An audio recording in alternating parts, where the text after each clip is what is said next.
Mr. Deputy Chairman, I thought I should rise to support the point out forward by the Honorable Mr. Kunzuru, but my honorable friend from Hyderabad has said certain things which I had better deal with first. He has attacked more or less the whole system of elections in India. He has talked of indirect election and so on. I am afraid he has gone far beyond the scope of the bill, and I do not think that needs an answer at all. As regard the question of preparing electoral rolls, I think there is ample power vested in the Election Commission to order the preparation of a regular electoral roll.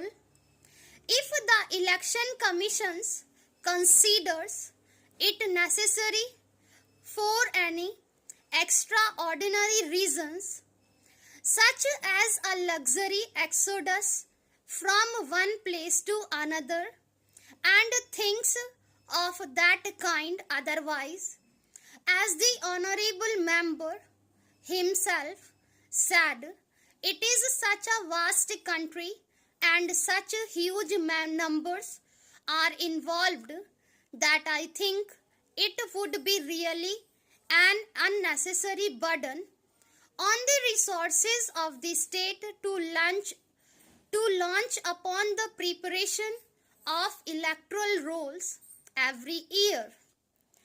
The same purpose could be served by revising the electoral rolls every year as per the directions given by the Election Commission, as well as the rules laid down for the purpose.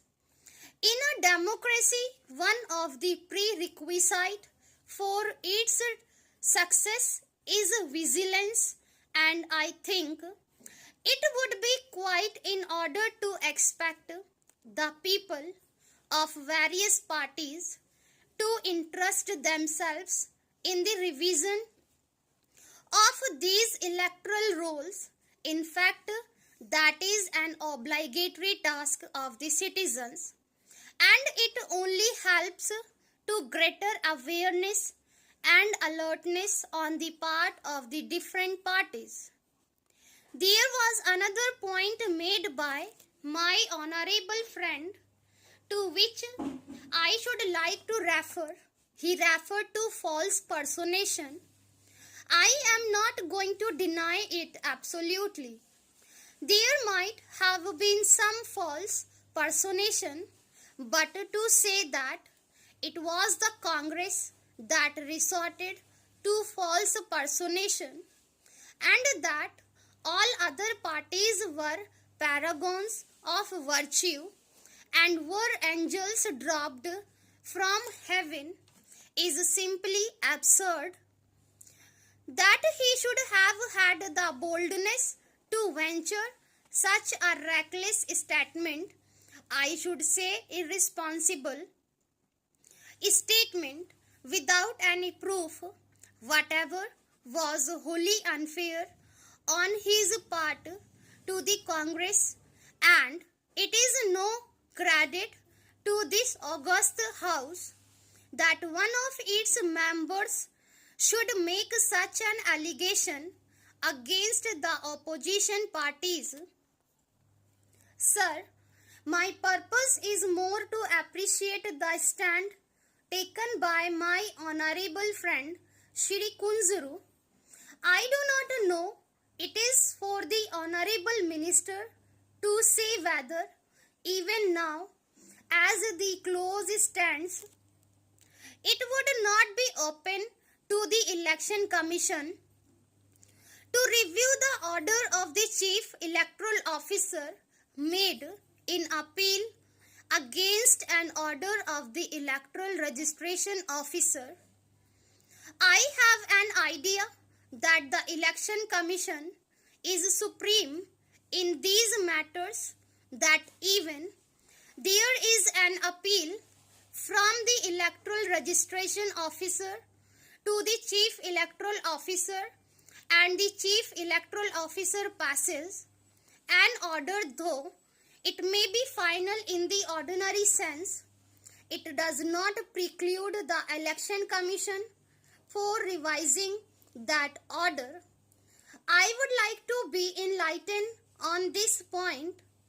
If the honorable minister in charge of the bill says that the order in appeal of the chief electoral officer over an order of the electoral registration officer is final and it is not open to the election commission to set it right, then I beg humbly to differ from such a stand, and I think that is a lacuna which should be made up.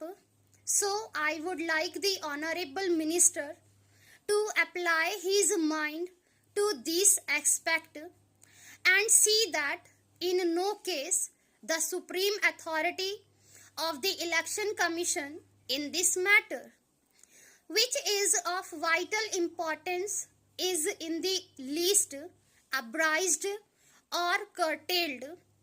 I think a slight amendment to clause 23 would set right the whole matter. There is only one other remark which I wish to make before I conclude, and that is with regard to clause 25 on page 8. It enjoins on every local authority an obligation to make available to the electoral registration officer such staff as may be necessary for the performance of any duties in connection with the preparation and revision of electoral rolls. Well, with the knowledge that we have of these, local authority may fail to make available to the electoral registration officer the staff that he wants. Now, what is the remedy if the local authority does not meet that obligation? If it does not choose to make available the requisite staff that has not been provided for in the bill, it is open to the honorable minister to devise some means to meet such a contingency, but I think a clause like this would be very helpful. That will be some kind of an inducement to the local authority to provide the staff.